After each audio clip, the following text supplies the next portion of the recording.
¿Comenzamos? Comenzamos, por favor.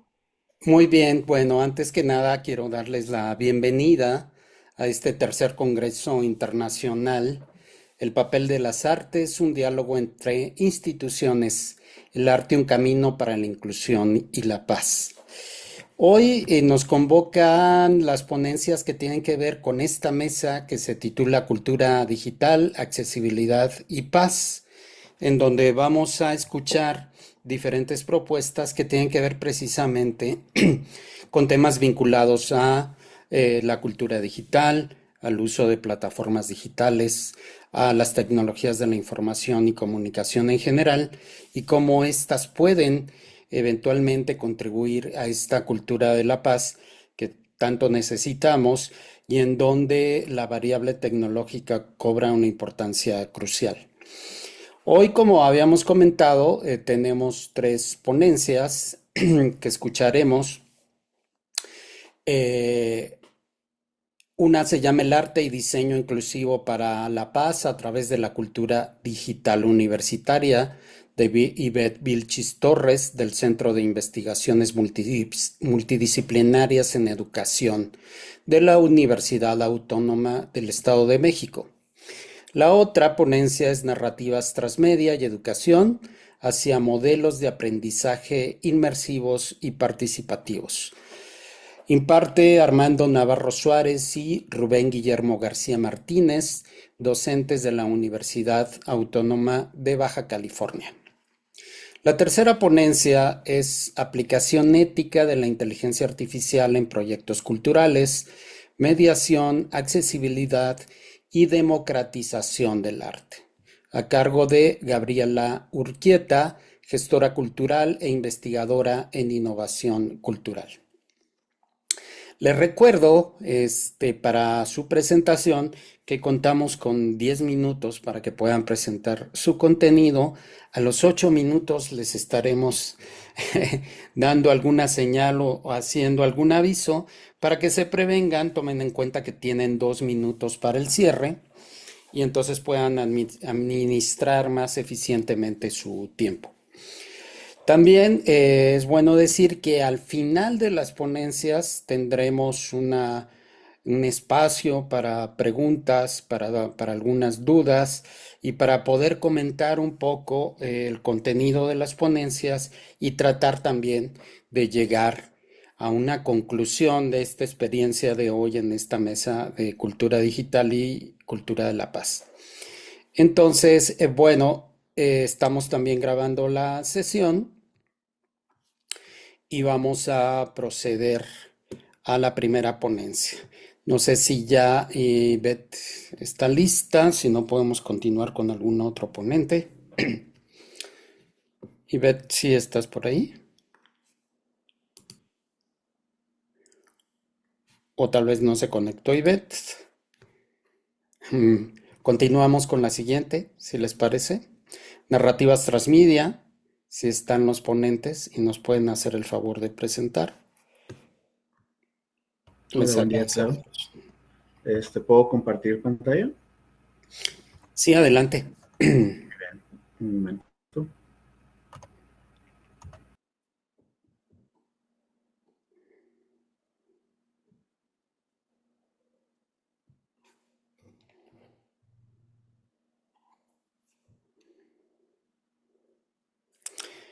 Su micrófono, maestro.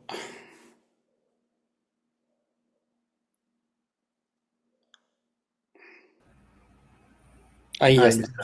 Ujú. Pero si estoy compartiendo. No. Ah, qué caray. A ver, un momentito.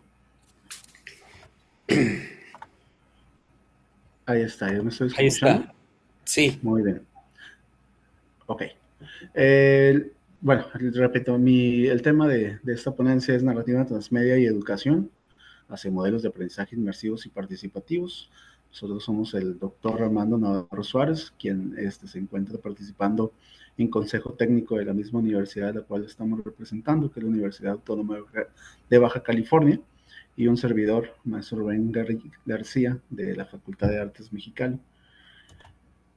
El problema y contexto actual de esta puente que se hace entre la digitalización y la enseñanza tradicional ha sido pues bastante largo y fructífero, pero sabemos que todavía hay algunos asuntos de brecha digital que han hecho difícil tal vez integrarla al 100%.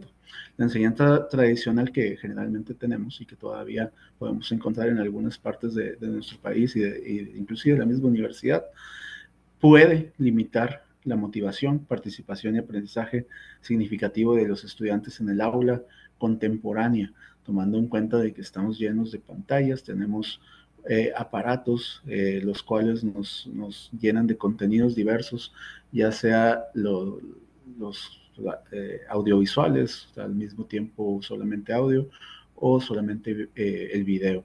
La digitalización pues está transformando profundamente la comunicación educativa, exige nuevos enfoques pedagógicos y estos estudiantes que antes estaban solamente tomando notas en el aula, ahora se comportan como prosumidores, que son productores y consumidores activos de este contenido digital, no solamente son receptores pasivos, ellos también generan sus propios comunicaciones audiovisuales que tienen que ver tanto con la materia, pero obviamente también tienen que ver con otras cosas que son parte de su día a día y del cómo entienden el mundo. Entonces, muchas veces la educación tiene que jalar estos lugares a donde ellos se van para integrarse y generar esta especie de aprendizaje invisible para ellos, los cuales, como mencioné, limitan, bueno, generan una motivación, una participación.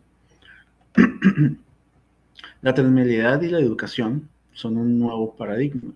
Carlos Scolari define la transmedialidad como la estructura lógica con interpretación cultural que transforma la educación. Este enfoque permite que los estudiantes interactúen y resignifiquen el conocimiento desde su propia visión, expandiendo el universo narrativo y favoreciendo el descubrimiento activo.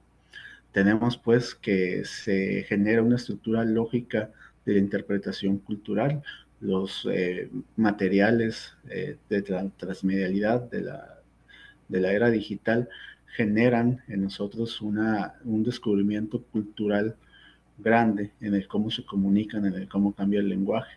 Al mismo tiempo se resignifica el conocimiento del estudiante. Pueden agarrarlo de manera constructiva con otros conocimientos previos. Fortalece el análisis y creatividad y resolución de problemas al mismo tiempo que este pensamiento crítico. La creatividad forma parte de la transmedialidad, de la creación de contenidos audiovisuales y genera esta resolución de problemas de acuerdo a las teorías, conocimientos que se les traten de impartir. Al mismo tiempo expande el universo narrativo y descubrimiento. En la transmedialidad la conocemos de manera, vaya, en el cine, por ejemplo, o en otros medios audiovisuales, como esta expansión de un universo, ¿no? Y ahí podemos hablar, por ejemplo, los casos más conocidos, como Harry Potter o el Señor de los Anillos, que tienen, aparte de sus libros, tienen también videojuegos y tienen las películas y tienen series, etcétera, etcétera. No van haciendo esta amplificación de este universo. Al mismo tiempo, un tema, cualquiera que sea que se le va a impartir a un estudiante, puede tener esta misma expansión por medio de la transmedialidad y ya se ve, ya sea en fotografías, en audios, en podcasts, en películas o en contenidos que van más para redes sociales. Entonces, la metodología de esta investigación que se hizo adopta un enfoque cualitativo centrado en referentes teóricos claves, como por ejemplo de Jenkins, Scolari y Josubel. Se analiza narrativas transmedia como experiencia educativa, empleando metodologías basadas en proyectos y plataformas digitales. El proceso metodológico permite una comprensión profunda de cómo las narrativas transmedia transforman los procesos de enseñanza-aprendizaje en contextos educativos contemporáneos. Al final, sabemos que la integración de estos contenidos en un aula generan ciertos niveles de comprensión y de aprendizaje en nuestros estudiantes.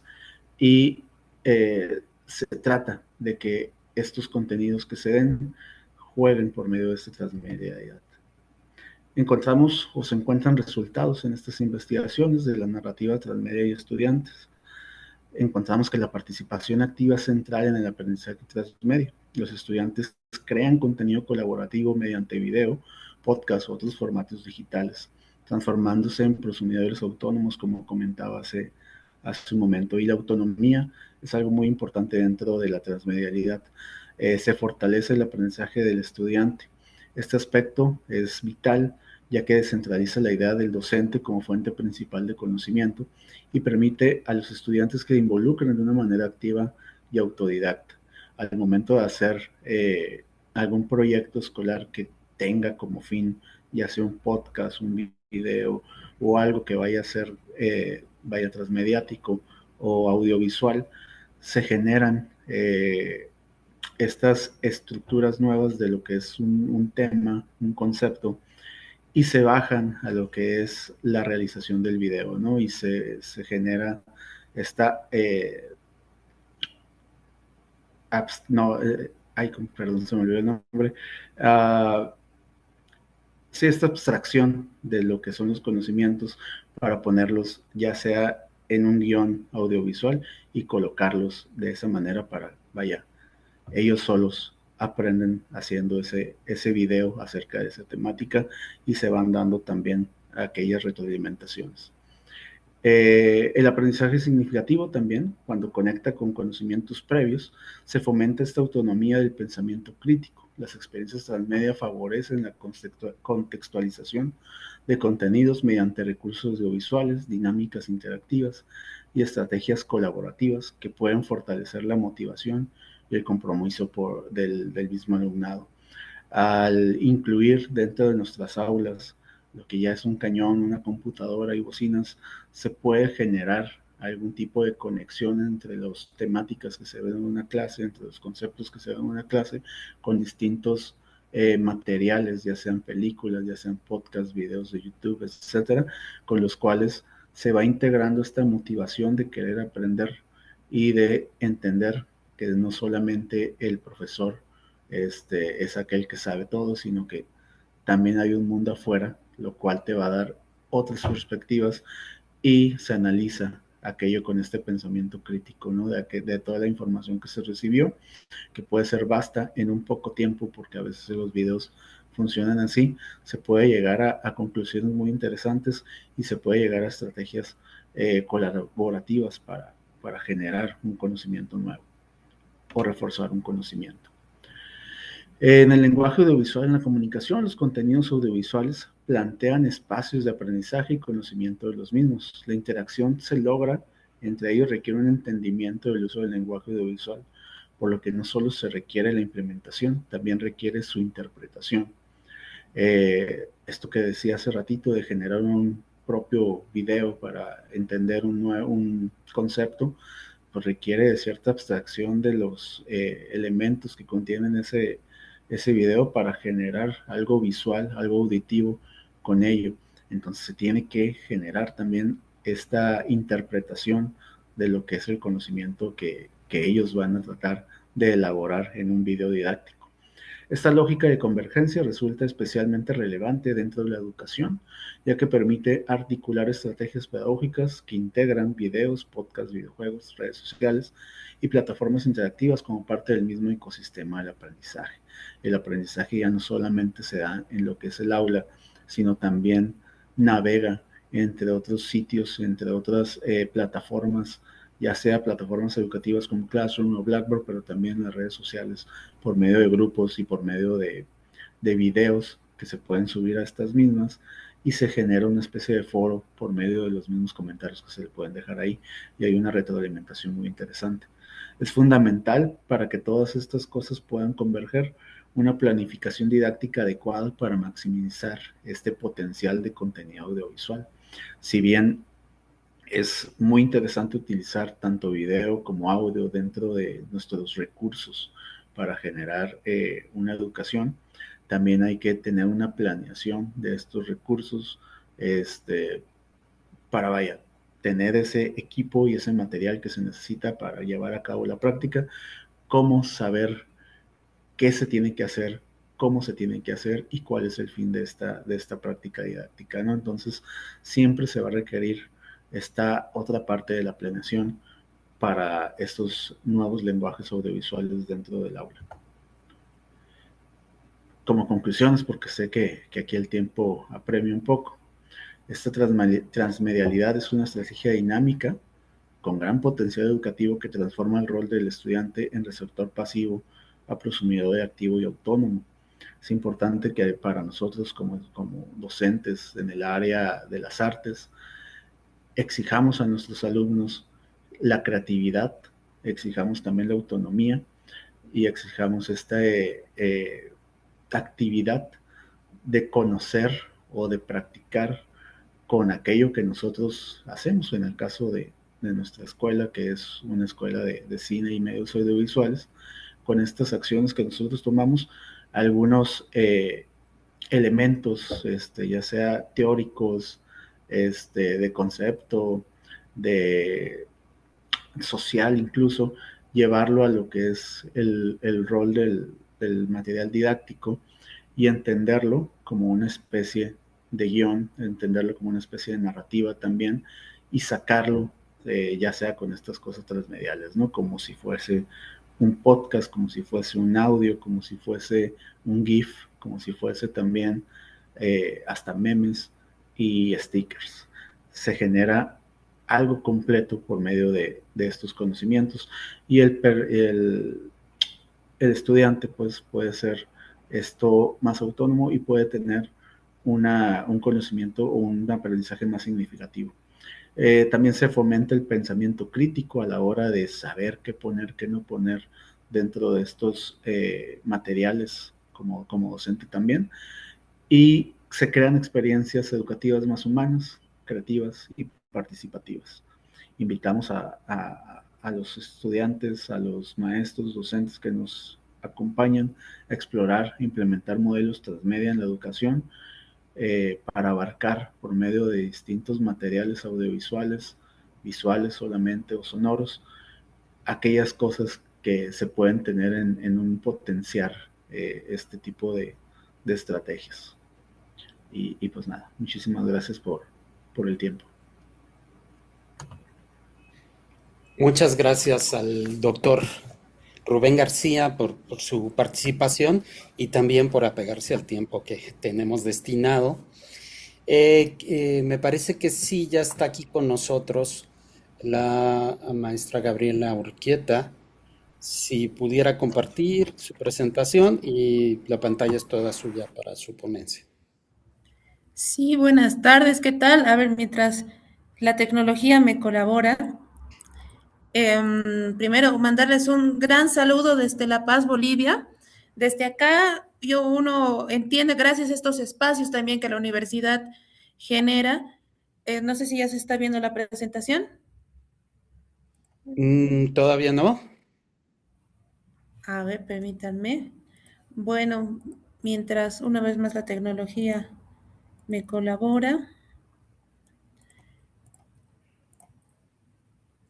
¿Ahora sí se ve? No, No me diga todavía no. eso. A ver, vamos a ver.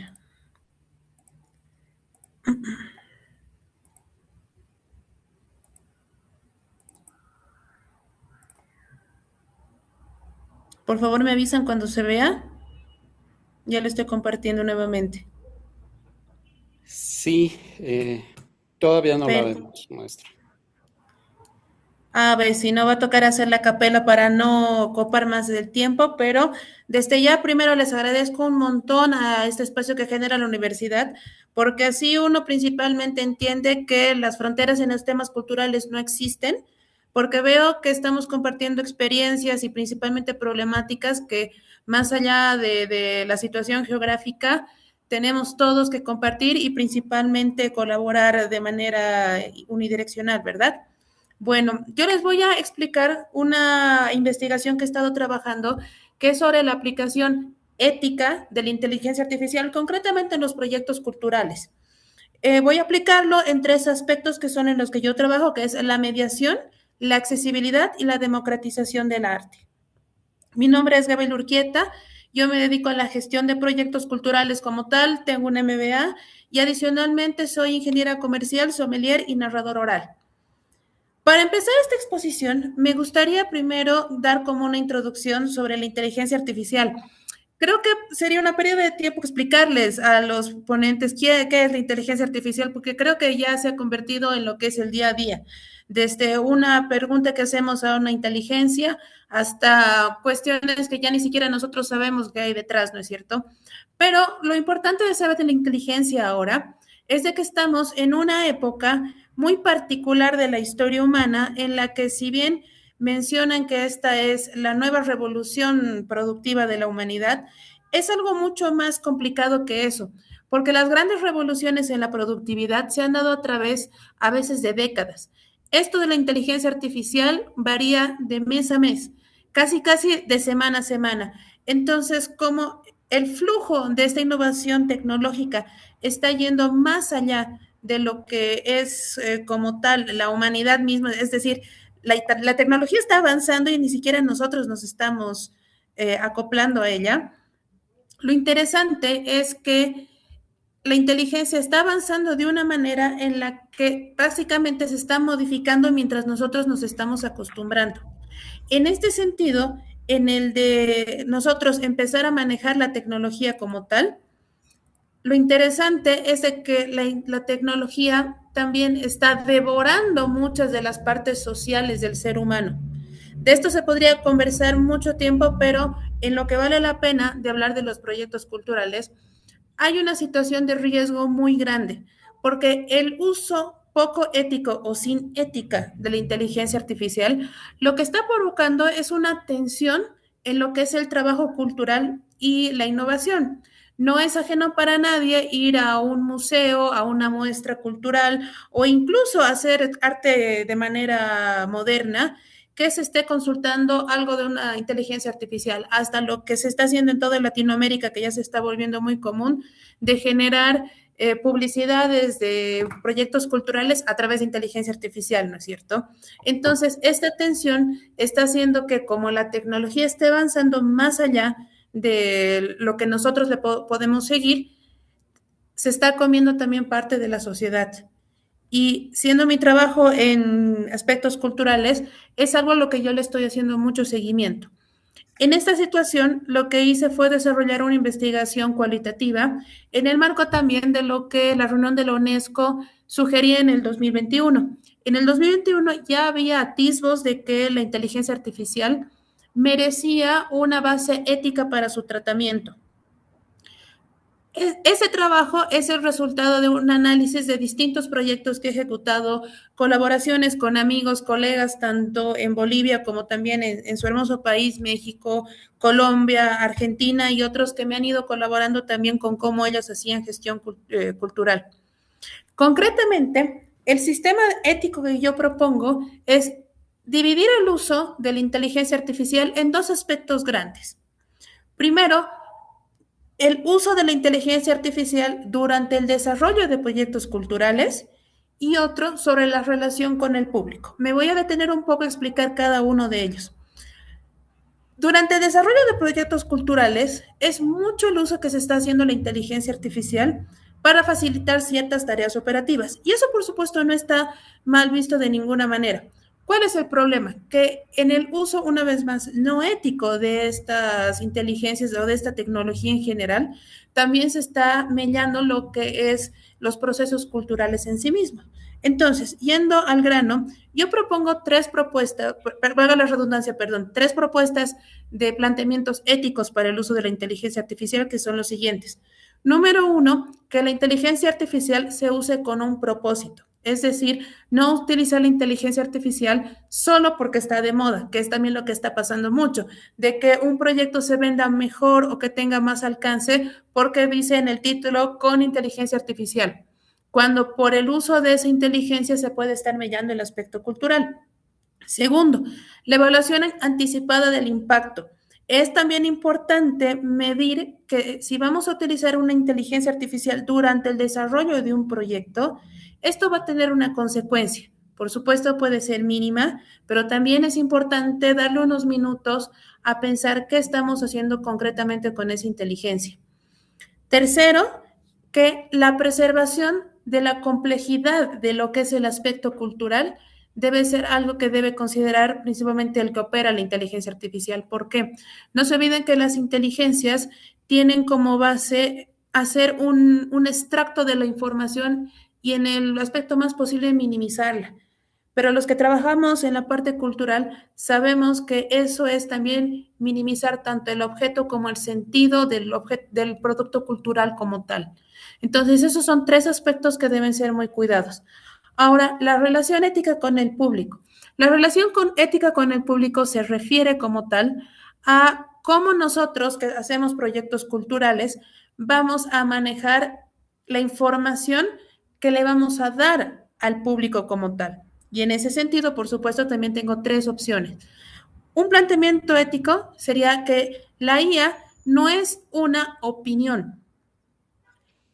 La IA es un objeto para transmitir la información. Y les doy un ejemplo muy simple.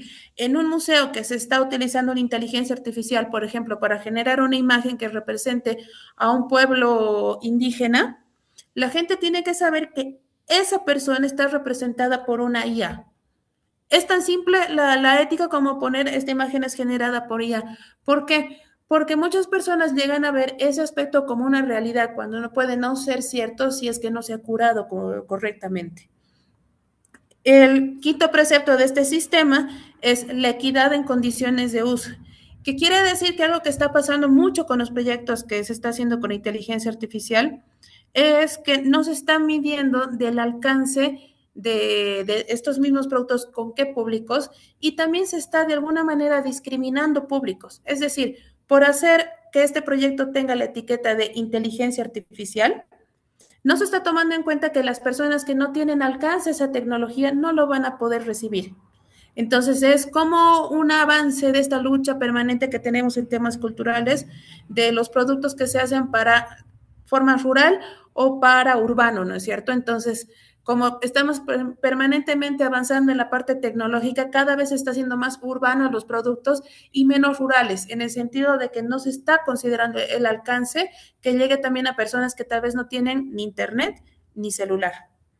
Y sexto precepto, la transparencia en la agencia crítica. Es decir, siempre mencionar que si algún producto se está generando para la apreciación del público, se mencione que es con inteligencia artificial. Para ejemplificar un poco mejor lo que estoy proponiendo, me voy a llevar a los 3 aspectos que les mencionaba. La parte de accesibilidad. La accesibilidad, como saben muchos, es esto de derribar ciertas barreras técnicas, físicas que se tiene para la transmisión de bienes culturales. En la aplicación de estos modelos, por ejemplo, si aplicáramos el primero que les mencionaba, que la IA no se use porque sí o porque está de moda, se podría llevar a temas éticos, por ejemplo, en el sentido de generar productos, me voy nuevamente a un caso de un museo que genera un video de representación de una metodología de siembra, por ejemplo, de un pueblo cultural, que muestre precisamente solamente imágenes y no una animación que puede estar hecha de una manera peyorativa, que es lo que muchas veces ha pasado. En la parte de mediación, por ejemplo, la mediación es la forma en la que nosotros vamos a desglosar esa información para que sea más fácil de ser asimilada por ciertos públicos, ¿no es cierto? Si utilizáramos la IA en estos aspectos no hay ningún problema, pero que sí sería importante que si la IA está trabajando sobre la información, nuevamente me voy a un pueblo indígena, que esta información no se minimice, que prime la importancia y el objeto por el cual este pueblo indígena hace esas acciones y no que la IA, la opinión de la IA sea más importante. Y en la parte de democratización cultural, por ejemplo, la democratización quiere decir esta apertura, ¿no es cierto?, a que la mayoría o que la gran mayoría de los estratos sociales puedan asimilar nuestros proyectos culturales, se manejen. La aplicación de estos principios implicaría también que las comunidades rurales utilicen, como les mencionaba en la parte teórica, utilicen también y sean también consideradas para la elaboración de proyectos culturales. Ahora hay inteligencias artificiales, por ejemplo, de libre uso, que no gastan ni siquiera mucho internet ni son muy complicados de manejar, que facilitarían mucho, mucho, mucho la asimilación de proyectos culturales para áreas donde normalmente el arte no llega. Maestra, le quedan 2 minutos. Perfecto, ya me voy para las conclusiones, gracias. Entonces, como conclusiones de este modelo que yo propongo, primero que la IA no es generalmente una opción, más bien tiene que ser una herramienta para que estructuralmente nuestros proyectos culturales avancen de manera ética. Segundo, que la innovación sea ética. Manejar la tecnología también merece un precepto ético y moral que se debe manejar. Y finalmente, que estos principios que yo les he presentado se traducen también en un marco global para casi todas las artes. Como les mencionaba, esto se ha desarrollado con la colaboración de muchos compañeros. Y yo lo que quisiera es que si en algún momento yo voy a dejar mis datos ahí en el chat, por favor, si en algún momento alguno de estos preceptos les parece más interesante o requiere más información o lo aplican en sus proyectos y me pueden dar una devolución, por supuesto, siempre agradecida con eso. Gracias. Gracias, maestra, por su participación. Se comunicó con nosotros a través del chat también la maestra Ivette, que ya se había conectado y que ya podía hacer su presentación. No sé si pueda ir compartiendo su presentación, maestra, y el espacio queda a su disposición.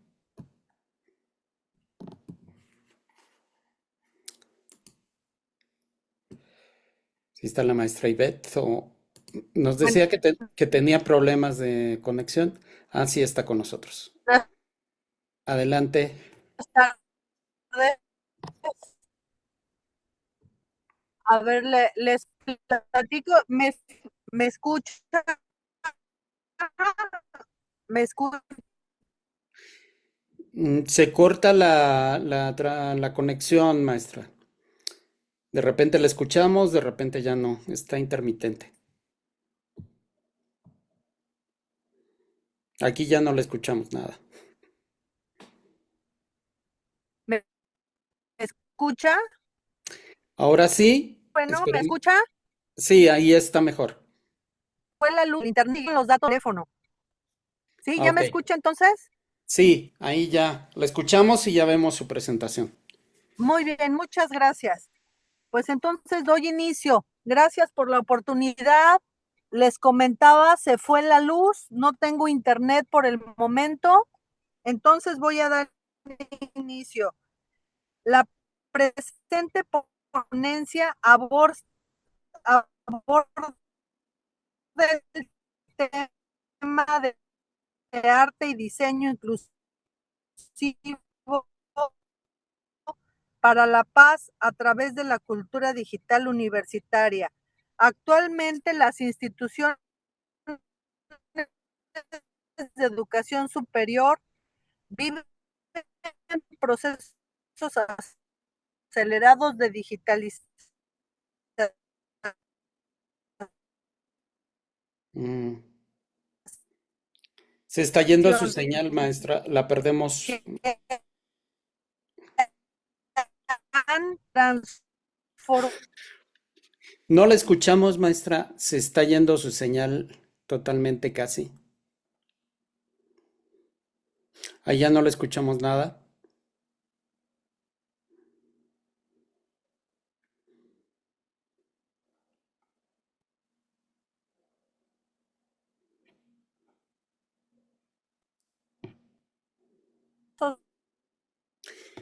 No la oímos, maestra.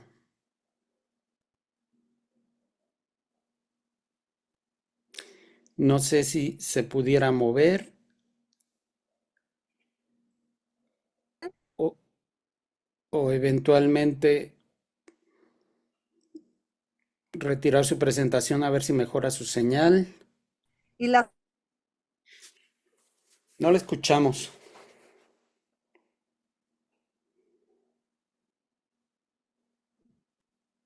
formas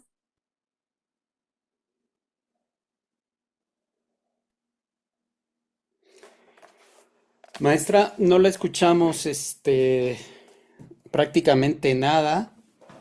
No sé si en estos casos tal vez valga la pena que nos pudiera mandar su participación, tal vez grabada, o si nos deja su presentación también para poderla socializar, porque sí, no hemos podido escuchar prácticamente nada de su presentación.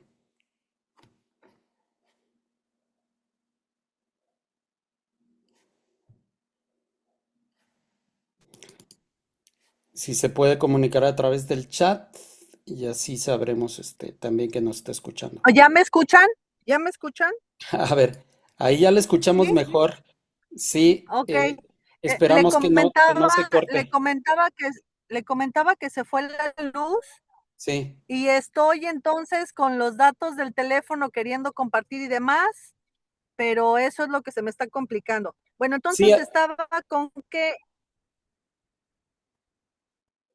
adelante. ajá, Ya no lo eh, oímos. en muchos casos los barreras.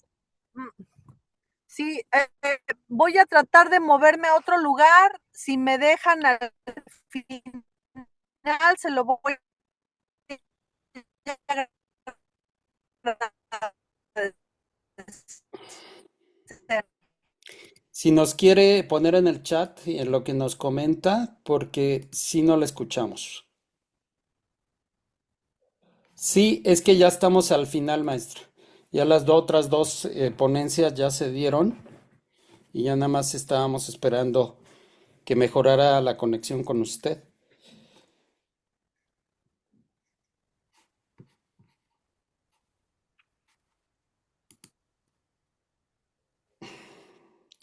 Bueno, ¿les parece si damos curso a dudas o preguntas? Y si eventualmente la maestra Ivette mejora su señal, pues ya intentaríamos hacia ya más al final de la sesión ver si hay la posibilidad de que la escuchemos. Pero mientras se reubica, ¿les parece que comentemos que si hay preguntas, dudas o alguna reflexión respecto a las ponencias que se dieron, que pudiéramos ir comentando? Si tienen preguntas, las pueden poner aquí en el chat y las vamos leyendo.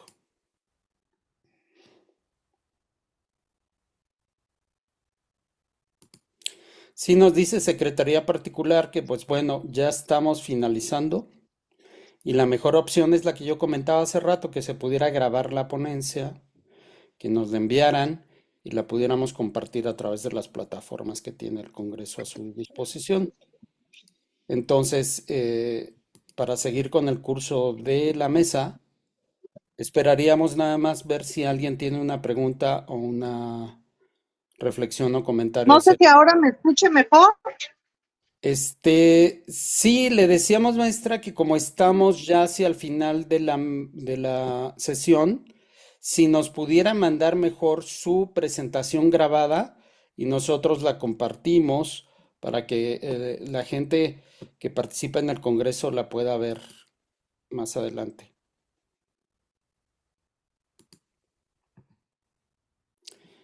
Bueno, aquí vamos a leer un comentario. Dice la doctora Ivonne, me llamó mucho la atención la frase de que la IA no es una opinión. Eso es importante decirlo a los estudiantes. Me parece que la maestra Urquieta fue quien nos habló de que la IA efectivamente no es una opinión. Si nos pudiera ampliar un Ampliar poquito. un poco. Sí. Sí, miren, con gusto. Hay dos cosas que yo aplico en los talleres que doy también de inteligencia artificial en la parte cultural. Dos temas. Número uno, siempre consideren de que la IA está hecha con base en información hecha por humanos. Al final, la IA se alimenta de eso. Entonces, si suponemos que la IA es una verdad absoluta, estamos entrando ahí en un gran peligro. Y dos, les voy a dar un ejemplo que ojalá pudiera compartir la imagen. Hace unos meses yo puse en una inteligencia artificial X, no voy a mencionar cuál, crea un mapa de Bolivia. Tan simple como eso, como pedir un mapa de Perú, de México, de cualquier país. La IA, por supuesto, lo hizo. Y la IA dibujó un mapa de Bolivia, por supuesto, en tercera dimensión, con montañas y demás, pero con mar. Bolivia, con la inteligencia artificial, Bolivia tenía mar en la parte norte y sur, imagínense. Entonces, si un alumno de primaria de México, por ejemplo, le pide eso a la inteligencia artificial y lo pone en un trabajo, por supuesto está cometiendo un gran error, inocente, por supuesto, pero erróneo al fin. Entonces, ¿por qué la IA no es una opinión? La IA siempre va a terminar siendo un generador de información a partir de una base humana. Por eso no es ni siquiera una opinión, es una base operativa, que por supuesto bien usada y bien explotada es de muchísima utilidad. Son muchísimos ejemplos que yo les pudiera dar de cómo la IA a nosotros acá en Bolivia nos está ayudando muchísimo en facilitar procesos culturales como tal. Eso sí, facilitar procesos culturales, no una manera de que la información que genera una inteligencia artificial es superior a la geografía, como el ejemplo que les acabo de dar, o de otros aspectos ya culturales más fuertes.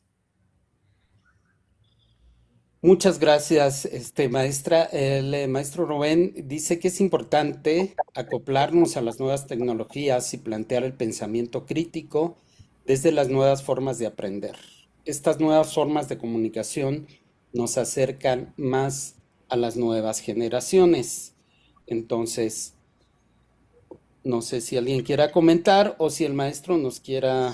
Sí, claro, digo, abonando a lo que la doctora Gabriela ahorita nos compartía, ¿no?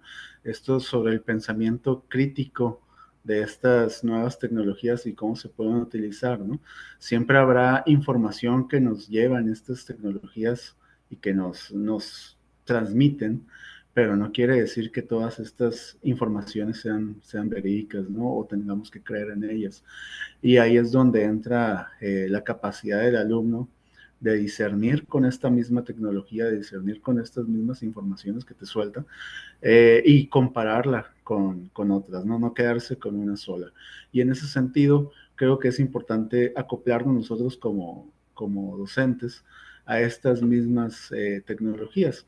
Si bien existe el video, pero también existen formatos de video y existen estilos de video, ¿no? Está un reel de TikTok, no es igual que un video de YouTube, ¿no? En cuanto a su duración, en cuanto a su estilo, en cuanto a lo que se quiere decir, el cómo se dice, etcétera, ¿no? Entonces, definen ciertos planteamientos cada uno de estos formatos. Y hay que comparar cada uno de ellos, ¿no? También igual auditivo que es el podcast.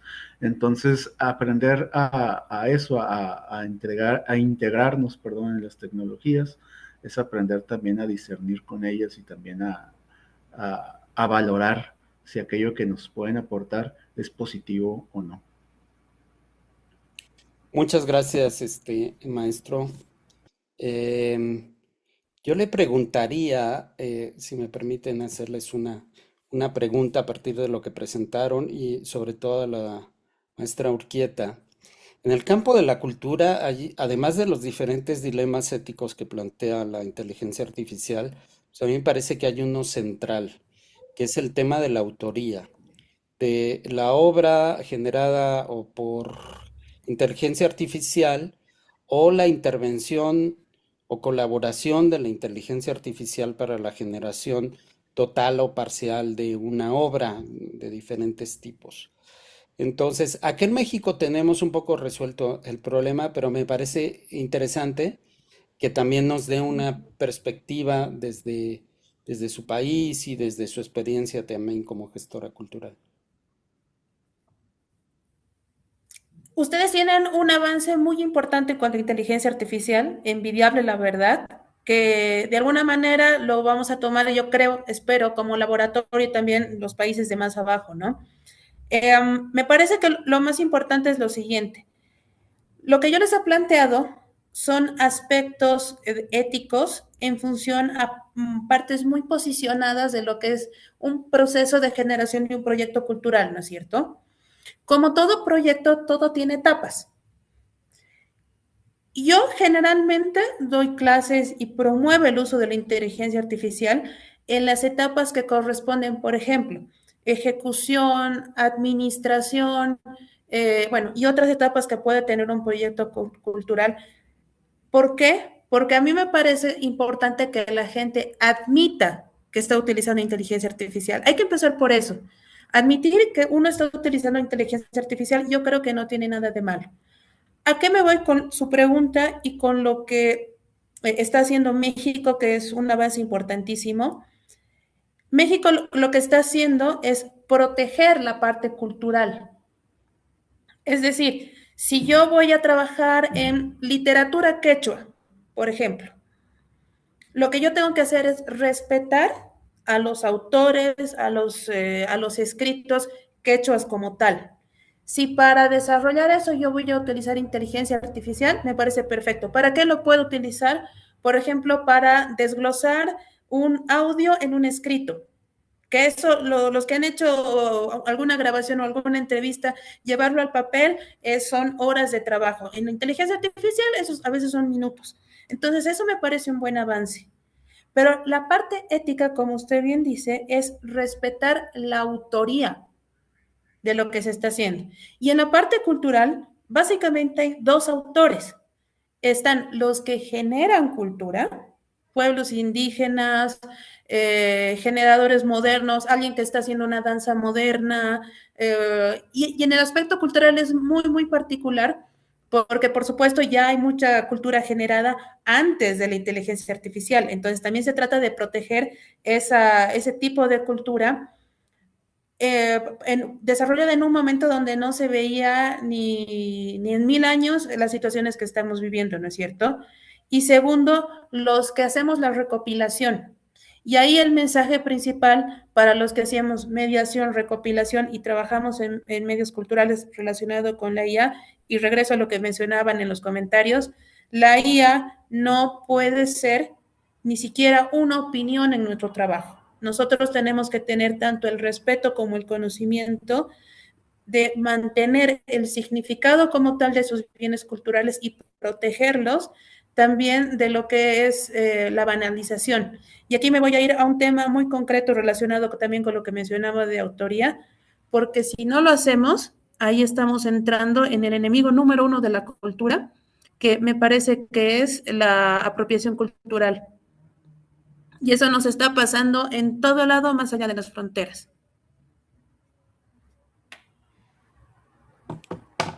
Muy bien, muchas gracias. Es maestra muy interesante. Vamos a ver si hay algún otro comentario o alguna otra pregunta de parte de las personas que nos acompañan. Yo tengo otra pregunta, maestro Rubén. Hace rato mencionó que están en la parte de formación en cine, me parece, ¿no? ¿Es correcto? Entonces, a mí me parece interesantísimo la incorporación del transmedia para desarrollar pues las competencias que estén consideradas en los procesos de aprendizaje que manejen, me parece acertadísimo.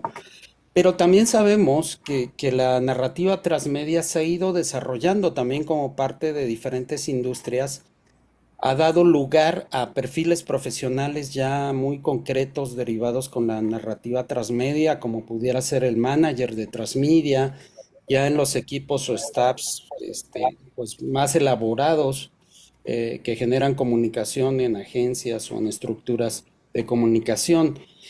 A nivel profesional, en la formación que ustedes están desarrollando con sus estudiantes, ¿cómo ubican al transmedia en el desarrollo de competencias profesionales de sus estudiantes en un contexto en donde estos nuevos lenguajes pues están generando áreas de oportunidad e incluso perfiles profesionales dentro del campo laboral? Claro, sí, es muy complejo y abierto el sistema de cómo opera una narrativa transmedia. Desde aquellos diseñadores de páginas de gestión de lo que es una página, hasta aquel desarrollador del contenido, ¿no? Y vaya, tanto guionista como todo aquel operario de lo que es un video. Dentro de lo que nosotros generamos como docentes, ya entrando no tanto en lo que los muchachos van a hacer, sino en nosotros como docentes, se opera de acuerdo a una planeación didáctica, ¿no?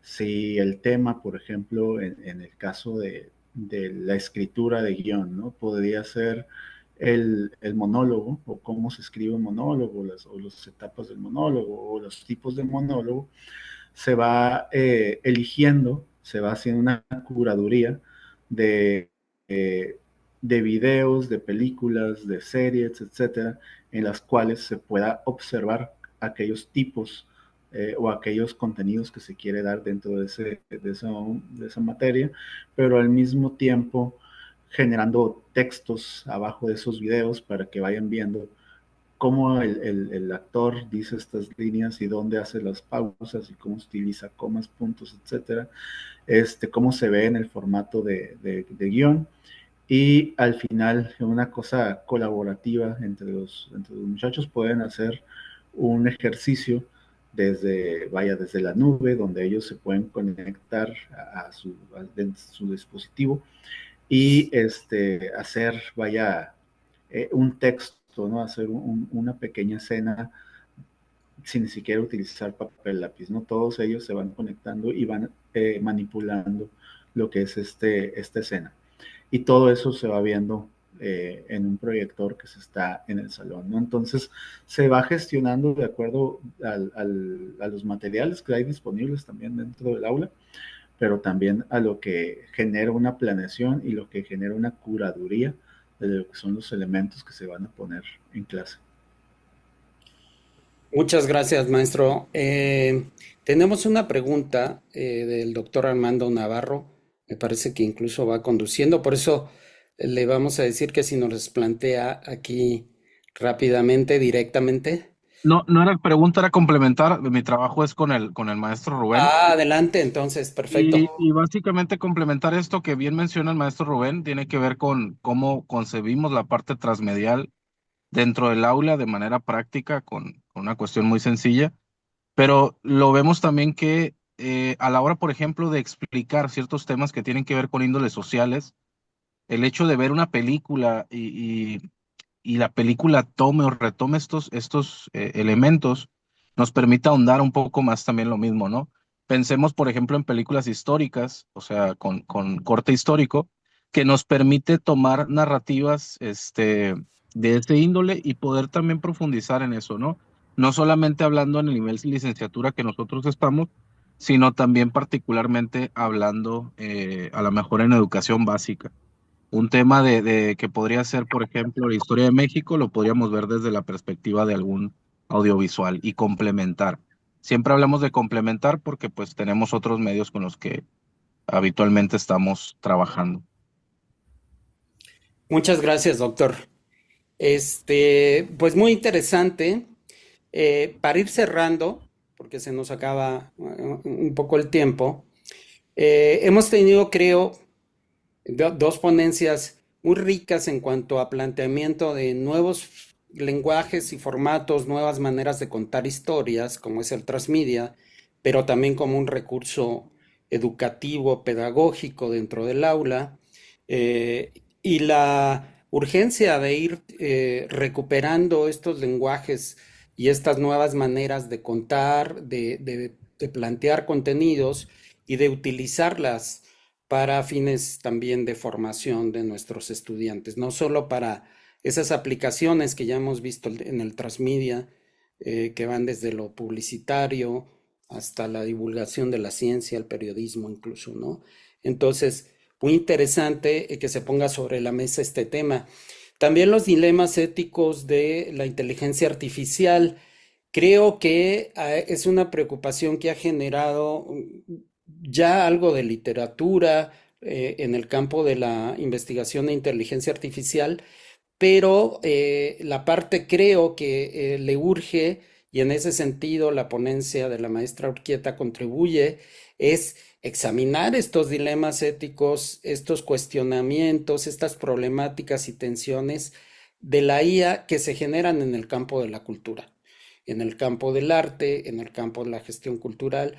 Yo creo que ahí falta que examinemos de manera más profunda qué se puede hacer para así no satanizar a la IA, irla incorporando de manera responsable y productiva también a esta área y empezar a considerar que también es una oportunidad para que la cultura y el arte se desarrollen, se expresen y se planteen de la manera más humana posible, hablando un tanto paradójicamente o contradictoriamente en el campo de la inteligencia artificial, la presencia del humano, tanto en la autoría como en el discernimiento ético, ¿no? Bueno, yo les agradezco mucho a nombre del Congreso su participación.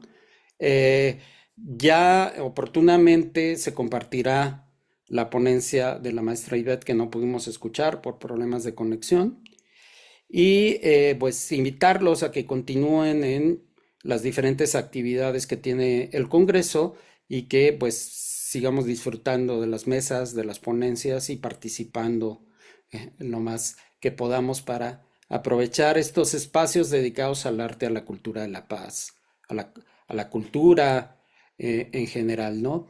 Muchas gracias y pues que sigan bien todos.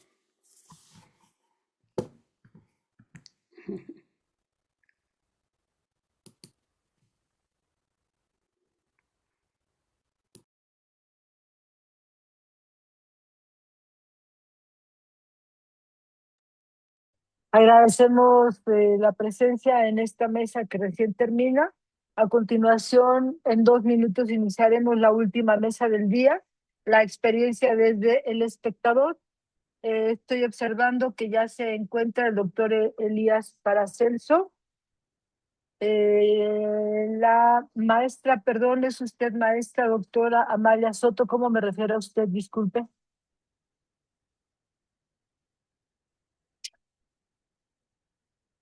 No, no la escucho, Hola, ¿se me escucha ahí? ¿ya se escucha? ¿Se me escucha? Le Bueno, escucho yo perfecto. estoy desde Argentina. Bueno, estoy desde Argentina, Buenos Aires, Cava. Soy gestora cultural y pertenezco a la red de investigadores del diseño de la Universidad de Palermo, la UP. Gracias, gracias. Ah, ya está. ¿Se encontrará Gabriela Urquieta? Ya veo que sí Sí, está buenas noches. también. Buenas noches, Gabriela. ¿Cómo me refiero a usted, doctora, maestra? ¿Cómo me refiero, por favor? Gabriela, simplemente por... Gabriela, muchas gracias, Gabriela. Y Mirna Dalia Rodríguez. No veo que esté, pero vamos a dar inicio. Solo recordarles que vamos a grabar esta mesa y que se transmitirá, estamos grabando y se va a transmitir en nuestras redes sociales. Se estará transmitiendo a través de nuestras redes sociales. La Universidad Autónoma de Querétaro y la Organización de Estados Iberoamericanos les damos la más cordial bienvenida. Este es el 4º día del tercer Congreso Internacional del Papel de las Artes, un diálogo entre instituciones con el eje temático El arte, un camino para la inclusión y la paz. Organizamos este evento, la Secretaría Particular de nuestra universidad, a través de la Coordinación de Gestión Cultural y Formación de Grupos. Nos enorgullece y nos complace poder compartir saberes con instituciones hermanas, tanto de América como de Europa. En esta mesa, la experiencia desde el espectador, participa el doctor Elías Paracelso, Gabriela Urquiza, Amalia Soto, y estamos esperando si se incorpora Mirna Dalia, pero vamos a comenzar. Solo a hacer una indicación. Cada ponente tiene la participación durante 10 minutos. A los 8 minutos me permitiré abrir mi micrófono para hacerles una señal auditiva de que quedan 2 minutos para que vayan haciendo sus conclusiones. Agradecemos su presencia y pedimos al doctor Elías Paracelso Solcotzin, nos haga favor de comenzar con su ponencia. Bien, muchas gracias. La ponencia que voy a presentar lleva por título Meato Colectivo, Arte Sonoro, Mediación para la Paz e Inclusión Sensorial.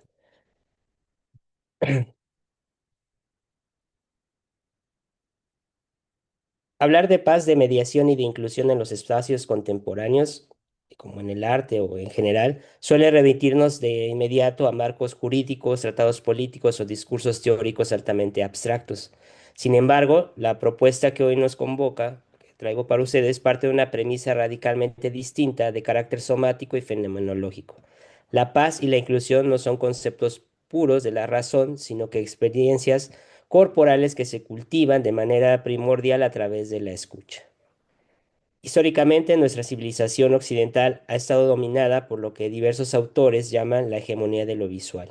Vivimos en una cultura de la vigilancia, donde el ojo actúa como un instrumento de control, separación y jerarquización. La vista, por su propia naturaleza física, distancia al objeto del objeto. Exige una separación para poder contemplar. El ojo juzga, delimita y en muchas ocasiones fractura. Frente a este paradigma del distanciamiento visual, el arte sonoro emerge no solo como una disciplina estética alternativa, sino como una estrategia política de resonancia y encuentro. El sonido no se puede distanciar, nos inunda, nos atraviesa y borra las fronteras nítidas entre el interior y el exterior de nuestros cuerpos. Proponer el arte sonoro como un vehículo de mediación ciudadana significa, por lo tanto, desplazar el eje de nuestra atención desde la vigilancia del ojo hacia la empatía del oído, permitiendo descentrar el ego individual para entrar en sintonía con un entorno compartido. Eso nos lleva al concepto de meato, que es algo que he estado trabajando a lo largo de estos últimos 5 años. Para articular esta transición, la investigación introduce un concepto medular, el meato. En términos anatómicos y biológicos, un meato es un conducto, un pasaje, una apertura natural del cuerpo. Al trasladar este término al terreno de la producción artística, dejamos de entender la obra de arte como un objeto cerrado, un fetiche autónomo o un monumento inerte destinado a la mera contemplación pasiva. El arte como meato se redefine como un dispositivo de apertura, un canal, una hendidura que permite al sujeto romper su solipsismo y dirigirse hacia la alteridad, hacia ese otro que puede ser tanto humano como no humano. El meato es fundamentalmente la posibilidad de realizar un epoch fenomenológico en el espacio público, es decir, una suspensión temporal de nuestras certezas cotidianas, de nuestro prejuicio y de nuestras estructuras rígidas de pensamiento, abriendo un canal para explorar realidades alternas. Cuando una comunidad interactúa con un dispositivo artístico concebido como un meato, la obra deja de ser propiedad exclusiva del artista o del museo. Se convierte en un espacio intermedio de tránsito, un umbral donde las energías sensibles se intercambian. El meato colectivo es, en consecuencia, un catalizador social que no impone verdades, sino que genera las condiciones físicas y espaciales para que los sujetos se abran a la experiencia de lo común, habitando el vacío y la incertidumbre a través de una sensibilidad compartida. La empatía vibratoria y la piel como interfaz es otro de los temas que son importantes cuando abordamos la obra de arte desde esta perspectiva del meato y un entendimiento de que el cuerpo mismo se convierte en ese órgano sensitivo que tenemos a mayor parte dentro de nuestra experiencia con la cotidianidad. Esta apertura se materializa a través de un fenómeno físico ineludible, la empatía vibratoria. Debemos recordar que el sonido no es una abstracción física, es una perturbación mecánica que viaja a través de la materia, una onda que impacta físicamente los cuerpos que encuentran a su paso. Desde esta perspectiva, la audición deja de ser un fenómeno estrictamente auditivo o coclear para convertirse en una experiencia somática total. Aquí es donde introduzco el concepto de la escucha metacoclear. La piel, el órgano más extenso de nuestro cuerpo, se transforma en la interfaz sensorial primaria. Nos escuchamos únicamente con los oídos, escuchamos con los huesos, con el pecho, con las manos, con la totalidad de nuestra material resonante. La empatía vibratoria es la capacidad neurocognitiva y fisiológica de sentir lo que otros sienten a través de una frecuencia física compartida. En un contexto social fracturado por la violencia y la polarización, el reconocimiento del otro suele verse obstaculizado por barreras lingüísticas, ideológicas y raciales. Sin embargo, el impacto vibratorio de una obra sonora opera por debajo del discurso verbal cuando dos cuerpos vibran al unísono bajo el efecto de una misma composición acústica o una misma escultura sonora áptica. Se produce un diálogo crítico no verbal. La agresividad inerte a la alteridad disminuye drásticamente porque el sistema nervioso reconoce al otro no como un enemigo ideológico, sino como un cuerpo biológico resonante y vulnerable similar a sí mismo. Ese desplazamiento de la audición hacia el tacto y la vibración abre la puerta a una auténtica inclusión plurisensorial. Tradicionalmente, las instituciones culturales y los espacios públicos han marginado a las comunidades con dificultades funcionales o discapacidades sensoriales, bajo el supuesto de que el arte requiere capacidades normativas. El arte sonoro, concebido desde la vibración, subvierte esta exclusión. Una auxiliar plurisensorial, sea un dispositivo tecnológico, una plataforma vibratoria o una escultura resonante, permite que comunidades sordas o con debilidad auditiva, participen plenamente de la experiencia estética en el igual de condiciones que las personas normal oyentes. El silencio compartido y la improvisación colectiva se convierten en un suelo común, un grado cero del lenguaje donde desaparecen las asimetrías biológicas y las barreras de la capacidad. Para ilustrar este potencial, podemos analizar proyectos de paisajes sonoros inmersivos como los planteados con la obra Hyperray Forest de Francisco López.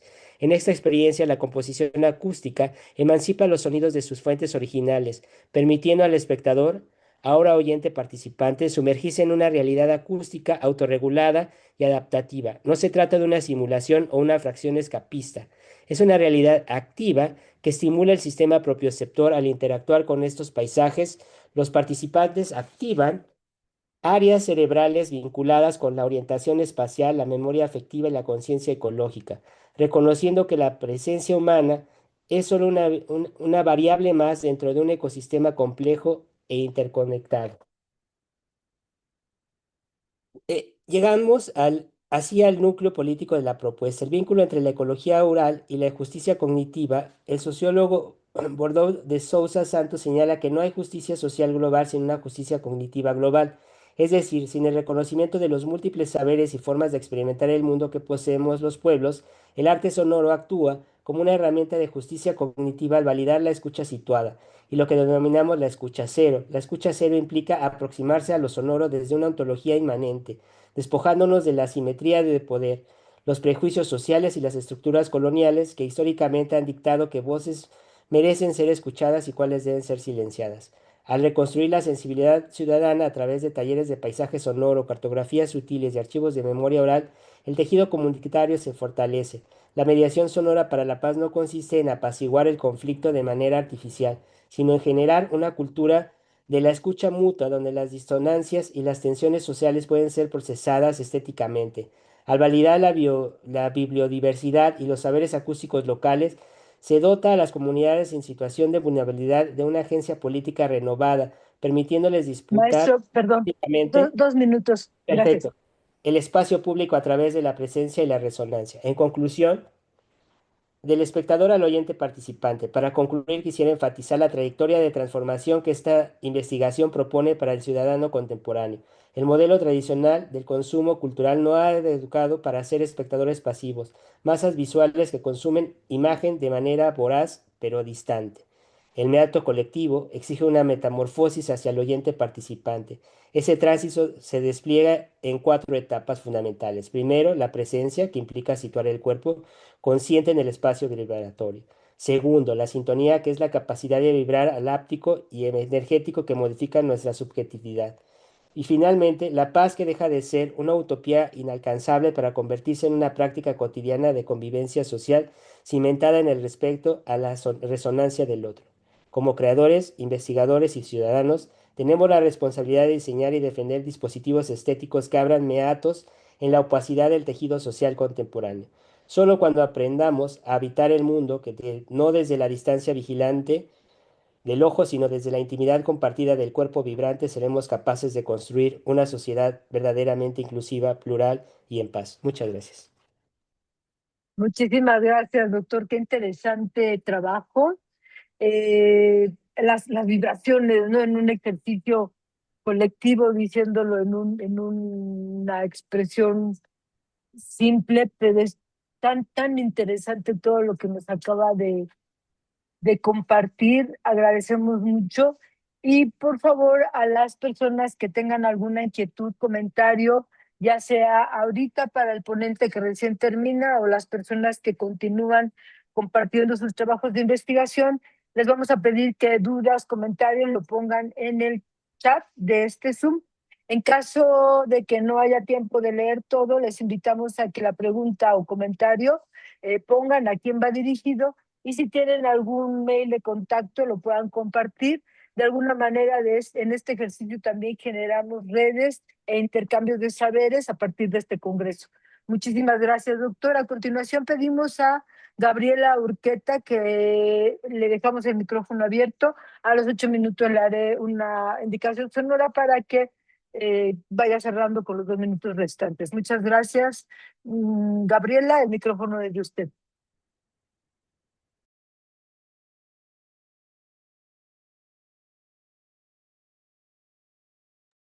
Si ya tiene el micrófono abierto, no la escuchamos.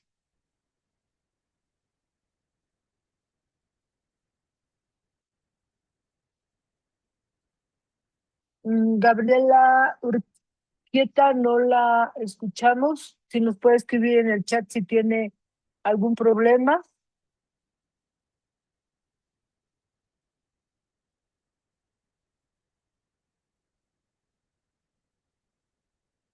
Bien, vamos a hacer lo siguiente.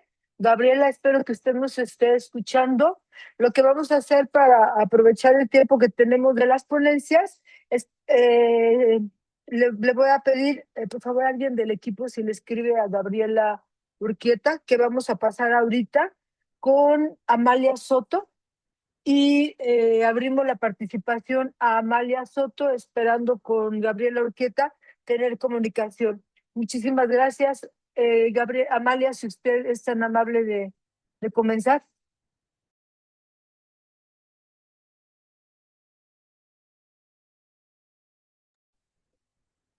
Amalia, si gusta comenzar, tiene usted su micrófono cerrado.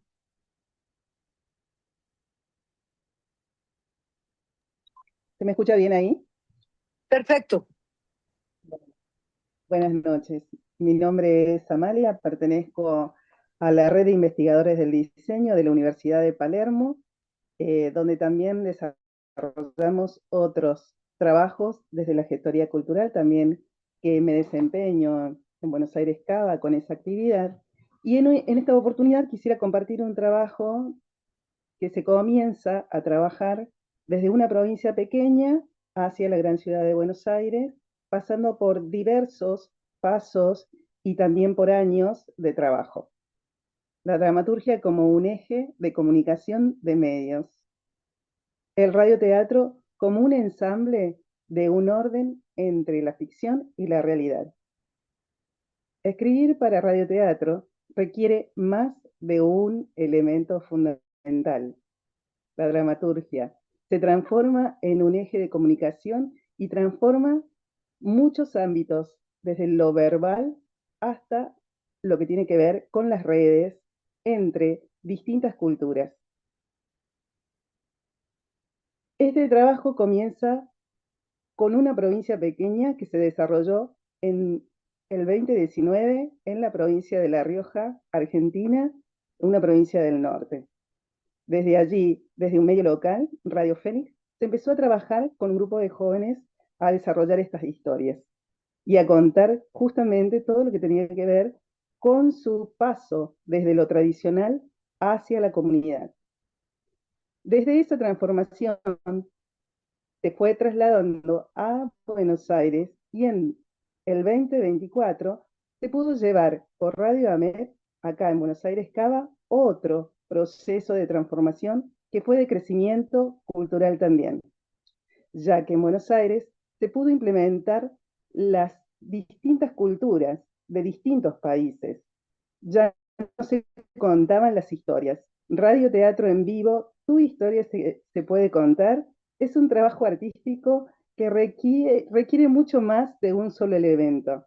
Requiere investigación, requiere también mucho trabajo en producción, preproducción y luego postproducción.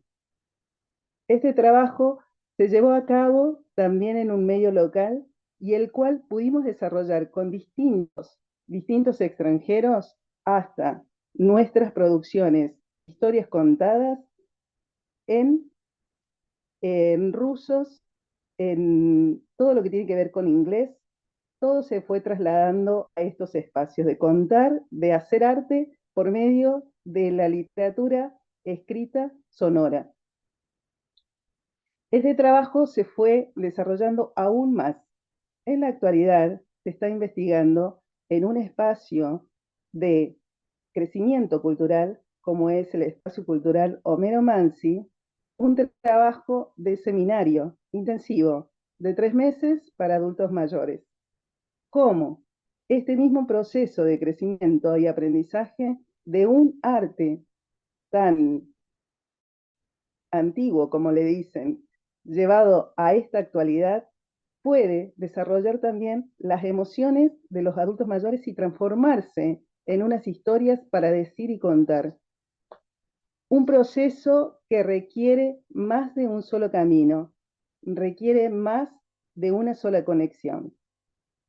Actualmente, en este seminario se van a trabajar todas las historias que tienen que ver con la historia nacional de Argentina, como fue las épocas de dictadura, ya que los adultos mayores, muchos vienen de esas épocas y pueden contar por medio de un arte, como es el radioteatro, la historia de cada uno y transformarla en ficción a realidad.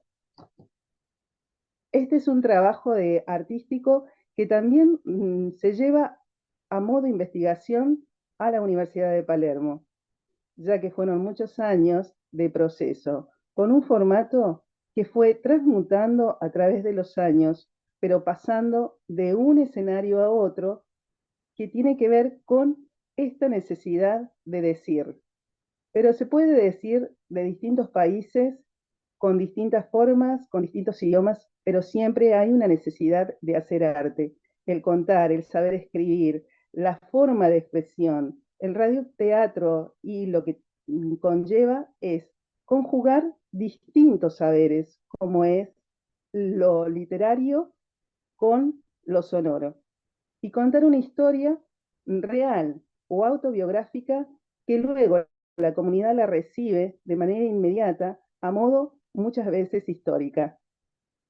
Mi proceso de trabajo de tantos años, desde una provincia hasta la ciudad, hasta los centros culturales en donde se trabaja, hasta llegar a un libro académico como investigación formal, requiere este camino andado, el cual se puede hacer y decir que este proceso que llevamos de muchas personas que fueron necesarias para este trasfondo, tuvimos que ir construyendo paso a paso la forma de decir. Y fue cambiando en medida que iba cambiando la ciudad, que iba cambiando el contexto. Así que, primera instancia, agradecer por esta invitación de poder compartir esta investigación, de poder hacer partícipe de que el arte no tiene límites y que nos podemos comunicar y ser gestores culturales, hacer este tipo de trabajo de gestión y servicio a la comunidad, porque en el caso de adultos mayores, los adultos mayores requieren estos espacios creativos para poder generar acciones que tienen que ver con transmutar muchas veces emociones guardadas desde una historia durísima, como lo que fue el proceso de dictadura militar en Argentina. Así que, más que nada, agradecida por este espacio para poder compartir y decirles todo el trabajo que se está haciendo en Buenos Aires y todo este trabajo de investigación que hacemos con el arte, con la cultura, y tratar de seguir relacionándonos con gentes de todo, más Latinoamérica y con gente del exterior, y todo lo que se hace, porque Buenos Aires es un puerto de policulturas y trabajamos mucho la actividad cultural y el arte. La verdad es que es un enriquecimiento de proyectos, de trabajos artísticos.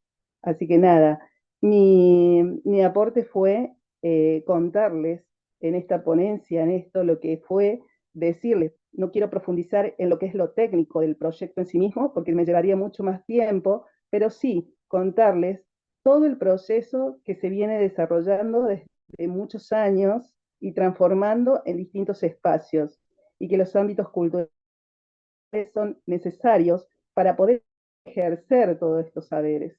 Así que muy agradecida y bueno, damos paso a la siguiente ponencia. Amalia, muchísimas gracias. Muy interesante trabajo. El arte es este camino de los encuentros, de compartir, y muy interesante esta necesidad que tienen las personas ya de cierta edad, que alguien les escuche. Y qué bonito trabajo, que además a través del radio, ¿no? Que siempre acompaña, que es democrático, esta posibilidad de que no importan las geografías y los idiomas, es un lugar de encuentro para generar arte. Muchísimas gracias, Amalia. Ya está con nosotros Gabriela. Esperemos, Gabriela, que no tengamos ningún problema. Vamos a continuar y damos paso, te damos el micrófono. Le damos el micrófono. Buenas noches y gracias, perdón por las interrupciones. No sé si se puede ver mi pantalla, si me pueden confirmar. Dice aquí, parece como que estás compartiendo, pero todavía no se ve lo que quieres compartir. A ver, veamos. Dice, pulsa 2 veces para entrar en el modo de pantalla completa y no se ve lo que quieres compartir. No se ve todavía, a ver. Ya estoy teniendo este problema.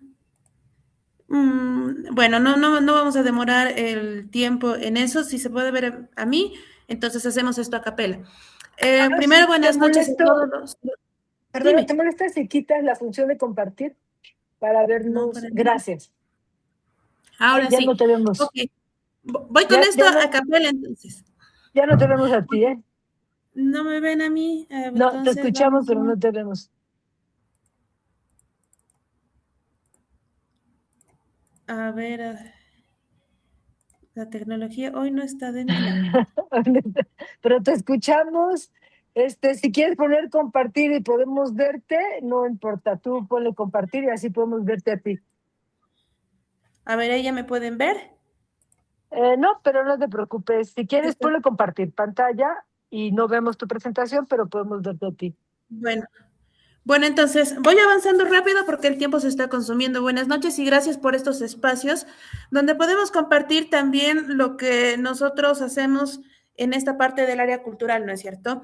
Mi exposición se trata básicamente de un modelo que ya lo van a ver también en el escrito del Congreso como tal, que sirve para diagramar a la persona que asiste a nuestros eventos culturales o al consumidor de cultura y arte dentro de los procesos. ¿Qué es lo que está pasando? Hasta hace muy poco se descubrió que el asistente, el público, vamos a llamarlo así en general, es tomado como una variable estable, es una constante, es una variable que está ahí y que simplemente viene tal vez a consumir nuestro arte de manera contemplativa. Y la verdad es que no está mal hacerlo de algunas facetas, pero convengamos en que estamos en unos tiempos donde el consumidor en general de todos los productos, desde unas papas fritas y por qué no también los bienes culturales, quieren más interacción. No es ajeno a nadie de que cualquier marca de gaseosa tiene TikTok, tiene redes sociales y demás, y está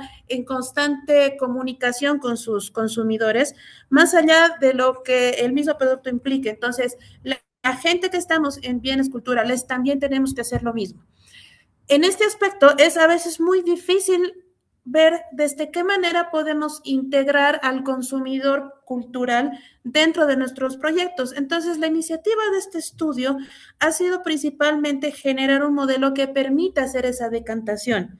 Si bien siempre, por supuesto, los proyectos tienen que considerar que pueden asistir diferentes tipos de público más allá de lo que uno para lo cual conciba ese aspecto cultural o ese producto cultural, es importante tomar estas decisiones en la parte de diagramación de los proyectos, ¿no? Entonces, el modelo al que me hago referencia es un modelo de 6 instancias para las cuales se tienen que definir aspectos que a veces los tomamos como obvios, y me voy a detener en uno para que me entiendan, y también les voy a dar un ejemplo de una experiencia que he tenido implantando este proyecto hace un par de meses. Este modelo como tal para la generación de este consumidor activo, vamos a llamarlo, de un espectador que esté dentro del proyecto, básicamente se trata primero de definir el propósito de la experiencia que le queremos dar a ese consumidor. Es decir, queremos que el consumidor comprenda, reflexione, interactúe, sienta, no sienta, se indigne a veces, eso también es importante, pero eso hay que empezar a definir. ¿Qué tipo de experiencia queremos que él tenga? Segundo, ¿qué rol queremos que tenga? Si ustedes no quieren que ese espectador tenga un rol y que simplemente sea un asistente, no hay ningún problema, pero concíbanlo de esa manera. En otros aspectos, ¿qué se puede pedir? Que ese espectador sea, por ejemplo, un espectador que observa, que participa, que dialoga, que co-crea también, que colabora en la creación de ese producto cultural. En el aspecto 3 está ya, como si se dan cuenta, son aspectos que se van desarrollando uno a uno. En el tercero, con la información de los otros 2 anteriores, es generar qué experiencia sensorial queremos que tenga. Y aquí me voy a unir un poco a la primera ponencia que la venía escuchando y me hacía mucho ruido con esto. El definir cuál es la experiencia sensorial es algo que se ha tomado muy obvio, y es por eso que se ha llegado a normalizar lo que son los públicos como tal. Es decir, todos creo que empiezan a concebir en un espectador tipo que puede que no tenga capacidad auditiva o visual, pero eso no es considerado. ¿Y por qué este tercer punto es importante y me detengo en él? Porque generar una experiencia sensorial significa algo tan simple como tomar en cuenta los 5 sentidos del cuerpo. El humano siente, huele, gusta, ve de manera automática, y eso se ha tomado como una obviedad. Pero cuando no lo tomamos como obvio, créanme que se puede lograr grandes, grandes cosas. Voy a seguir avanzando y luego les doy el ejemplo de esto justamente. En la cuarta decisión que se tiene que tomar es el formato de esa experiencia que queremos darle. Por ejemplo, las reglas, qué tienen que hacer, en qué momentos tienen que hablar, en qué momentos tienen que convivir y en qué momentos también se tiene que primar el silencio. La quinta decisión que se tiene que tomar es la estructura. ¿Cuál va a ser el orden del que se van a dar estas acciones en las que se va a interactuar con este espectador? Y sexto, el sistema de mediación. El sistema de mediación quiere decir qué funciones en sí mismas va a tener la presentación como tal, y esto va a ser ya el 100% de la experiencia que se está dando. Ahora, ¿cómo hemos implantado esto en la realidad? Hace un par de meses se empezó a organizar acá en La Paz, Bolivia, el mes de la francofonía, en la que la Embajada de Francia como tal quería realizar diferentes actividades relacionadas, por supuesto, con su cultura y con su idioma. En estas circunstancias se hizo una simbiosis con la Embajada de Argentina y se quería trabajar en el aspecto de vinos. ¿Por qué? Porque en Argentina hay una fuerza muy productiva, muy fuerte de vinos de cepas francesas como tal, y se quería dar una fuerza como eso. La idea inicial era simplemente invitar gente a que tomen vinos, que en la premisa no está nada mal, ¿verdad?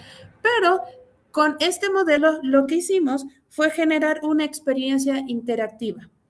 Como no tomamos los sentidos como una obviedad, en el proyecto lo que hicimos fue estimular los 5 sentidos con propósito.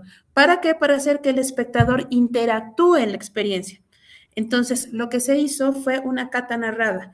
¿Qué significaba esto? De que, por supuesto, las personas en un par de horas que duraba la experiencia se iban a degustar diferentes tipos de vinos, pero esos vinos iban a ser acompañados con historias, con cuentos.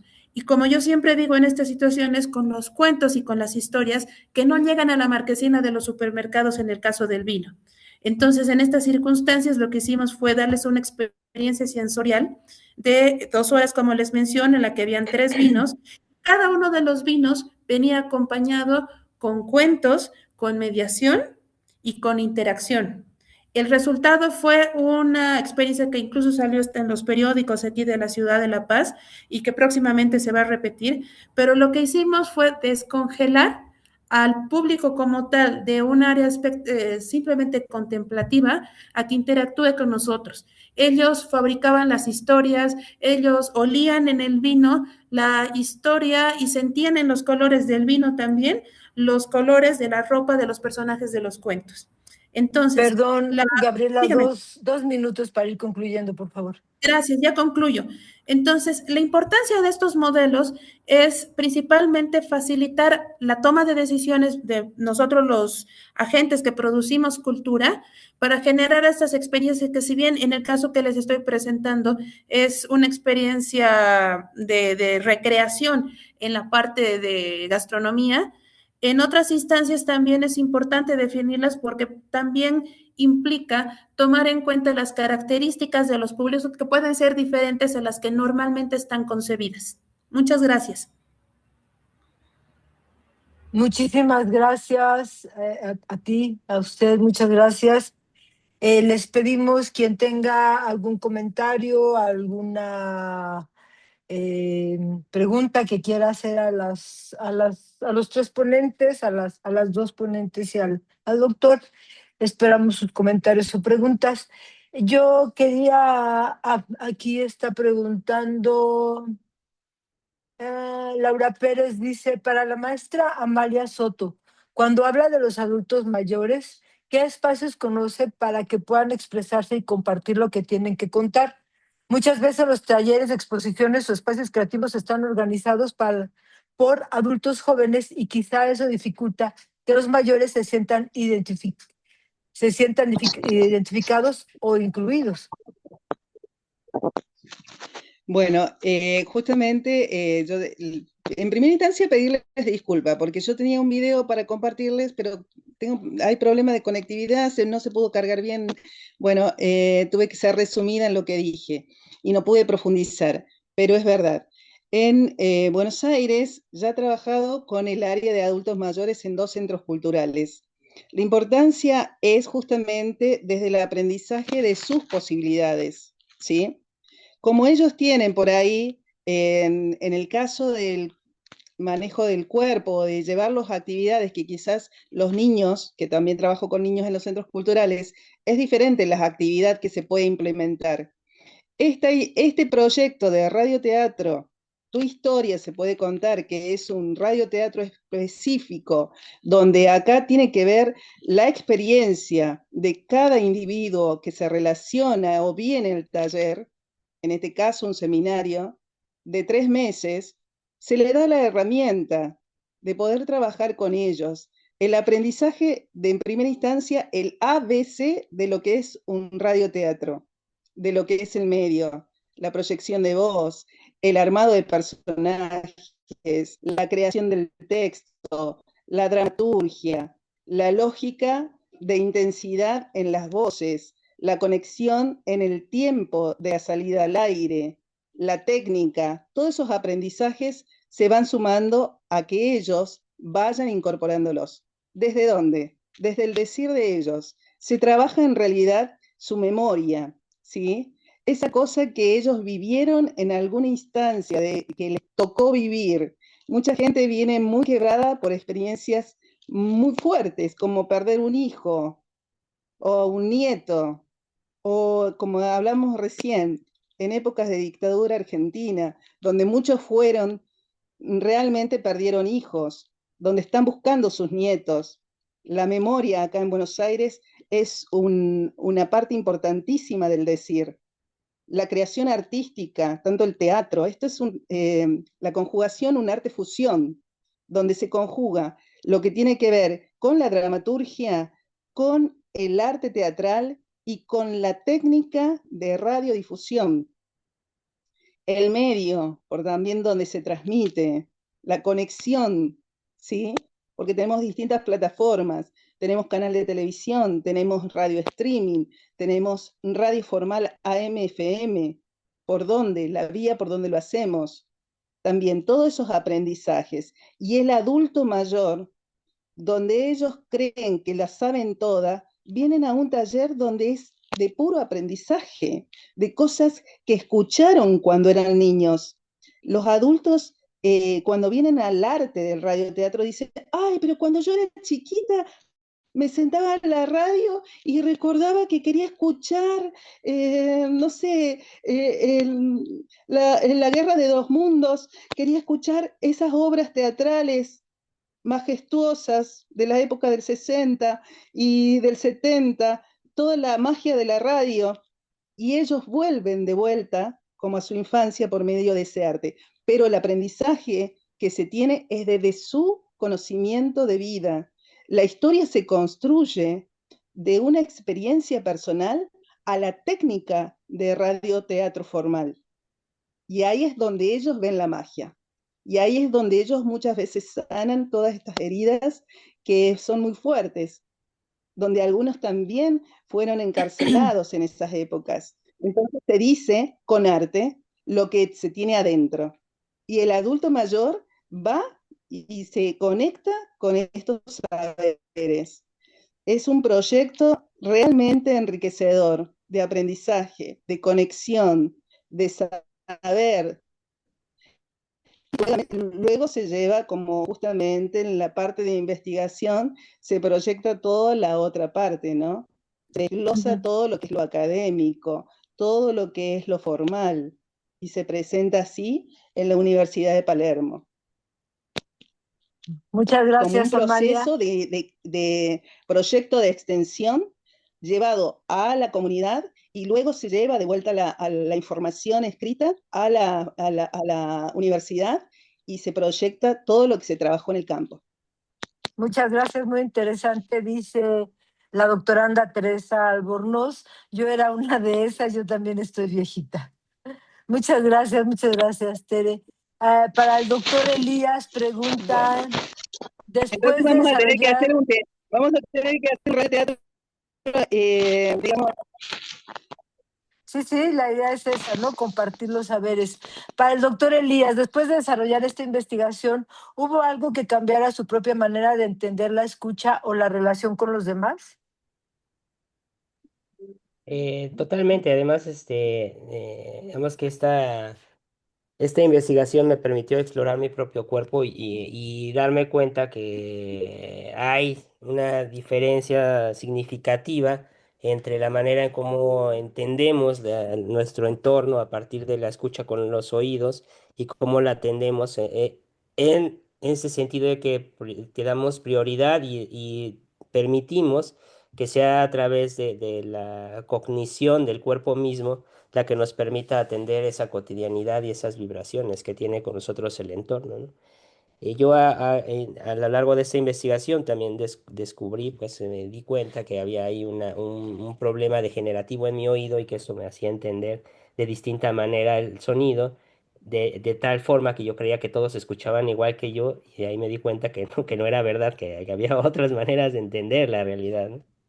Muchas gracias. Qué interesante lo que nos acaba de contar. Hace rato que estábamos en un conversatorio hablando precisamente de las perspectivas del arte, la inclusión y la paz. Una doctora especializada en filosofía y paz hablaba de conocerse primero uno. Y es algo que usted nos acaba de decir ahorita, ¿no? Empecé en mí y esta situación yo pensaba que los demás escuchaban como yo, entonces eso nos da la posibilidad de compartir con el otro, ¿no? Las situaciones, qué interesante reflexión, muchísimas gracias, doctor. Para Gabriela Urquieta hay aquí un comentario, esta misma experiencia que nos comenta del vino, ¿puede replicarse con otros productos? Me parece muy importante que esta idea de repensar las experiencias sin obviar todos los sentidos. Les voy a contar una cosa. Esto de manejo de los sentidos viene de hecho desde el mundo de los negocios. Hay una rama específica que se llama marketing sensorial. El marketing sensorial se toma de manera intencional ¿Cuál es la estimulación de los 5 sentidos mientras se desarrolla la experiencia del cliente? Entonces, llevándolo a cultura, si nosotros hiciéramos la obra más clásica del mundo, no sé, Romeo y Julieta, obviamente ahí la vista y el oído va a estar estimulado por la obra de teatro en sí misma, ¿no es cierto? Pero lo que no estamos tomando en cuenta es de que el público también está sintiendo, qué sé yo, el terciopelo de las sillas, está oliendo que el teatro huele a humedad, qué sé yo, y eso también es parte de la experiencia como tal. Entonces, también es parte del concepto que uno maneje del producto. Si se puede utilizar en productos culturales, por supuesto, se puede utilizar en otros, claro que sí, de hecho viene de ahí. Lo importante es de que se tomen 5 o 6 minutos, y a ver, la verdad es que a veces no es más que esos 5 o 6 minutos para tomar en cuenta que el espectador está estimulando los 5 sentidos mientras ustedes le están brindando un bien cultural. Muchísimas gracias, Gabriela. Yo creo que hay mucho trabajo que tenemos que hacer al respecto. Yo tengo un monólogo de teatro que el día que cumplí 30 años de presentarlo, pensé que nunca lo había trabajado para personas con discapacidad visual. Y platicando con el director, así hicimos el monólogo y fue muy interesante porque al excluir el sentido de la vista desde el espectador hacia el escenario, hubo desde mi trabajo una búsqueda de qué sentido era el que me estaba permitiendo conectar con el espectador y me di cuenta que era la voz. Entonces yo tenía que trabajar la voz en el ritmo, el tono, el volumen, pero por otro lado ha sido interesante las funciones que he ido dando con este proyecto de teatro inclusivo. La reacción del espectador, me acordé ahorita por lo que decía Gabriela, cómo reacciona el espectador cuando le hablamos con un volumen más bajo, más alto, cuando siente que uno está cerca, porque además fue en el contexto de la pandemia. Entonces, hay muchas experiencias que contar al respecto, pero yo podía estar cerca del espectador. La verdad es que ha sido muy, muy interesante esto que ustedes están comentando ahorita. ¿Me Comenta permite hacer una Teresa. acotación? Sí, claro. Una acotación a lo que usted está haciendo y para que sirva también, me parece, para los otros ponentes en lo que están manejando. Nosotros hacemos acá en Bolivia un festival donde justamente tenemos una función de cuentacuentos para personas videntes y no videntes. Hacemos exactamente lo mismo que usted dice, entregamos a todos antifaces y desordenamos a la gente, no hay un escenario, entonces los narradores están caminando. Eso se parecería mucho a lo que usted está haciendo y ahí básicamente cumplimos con una premisa que es que todos tengan una experiencia similar, pero nosotros les damos un plus más y a esto me voy. Normalmente las personas que tienen deficiencia en algún sentido tienen un sentido primario, es decir, el cuerpo es tan sabio que compensa una carencia con una adición, ¿no es cierto? Claro. Y en esta presentación lo que nosotros hacemos todos los años es equiparar la experiencia con el tacto. Es decir, si bien todos tienen el sentido de la vista bloqueado, mientras nosotros contamos los cuentos, pasamos estímulos táctiles a todas las personas. De esa manera ya no es una persona no vidente que, bueno, está en otra experiencia de no videntes y alguien que ve que está con no videntes, sino que todos absolutamente están sintiendo, qué sé yo, la pluma del cisne que estaba pasando por el lago, ¿no es cierto? Entonces, ese es un plus adicional también que se le da. Podemos hablar en este sentido, es una iniciativa que tenemos como democratización del arte como tal y equiparación de experiencias, pero el pensar en los sentidos, créame que es la clave para a veces hacer grandes diferenciales en proyectos culturales. Sí, sí, sí, y qué interesante que podamos coincidir en este congreso, en compartirnos estas experiencias. Comenta Teresa Albornoz, la Fonoteca de la Ciudad de México realizaba recorridos con espacios sonoros. Hay muchos ejercicios, me tocó ver una obra de teatro en donde estaban cocinando un pollo como parte de la dramaturgia escénica. Y bueno, ahí el olor, ¿no? El olor llegaba de cuando estaban cocinando el pollo y era muy interesante porque era intencional. Evidentemente, la dirección de la obra quería que sucediera esto. No nos queda más que agradecer al tercer Congreso Internacional, el papel de las artes, un diálogo entre instituciones con el eje temático, el arte, un camino para la inclusión y la paz.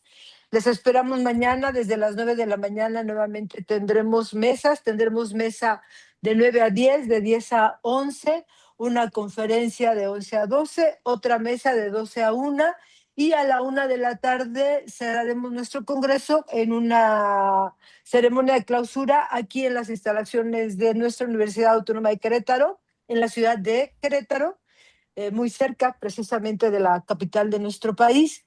Están compartiendo aquí, Gabriela Urqueta comparte mail y teléfono. Con muchísimo gusto recibimos esta información. Quien quiera agregar, finalmente lo que nosotros deseamos es que se lleguen a concretar en algún momento dado proyectos que se materialicen a través de esta ventaja que nos da hoy la virtualidad. Agradecemos profundamente, y yo particularmente quiero agradecer al equipo de la Coordinación de Gestión Cultural todo el trabajo que estamos haciendo. Hoy tuvimos una jornada extenuante. Somos un equipo muy pequeñito, pero con mucha pasión por el hecho de servir y que sea el arte nuestra motivación. Agradecemos a todos ustedes su presencia y de corazón gracias por estar aquí con nosotros. Bonita tarde, noche en nuestras diferentes latitudes. Bye.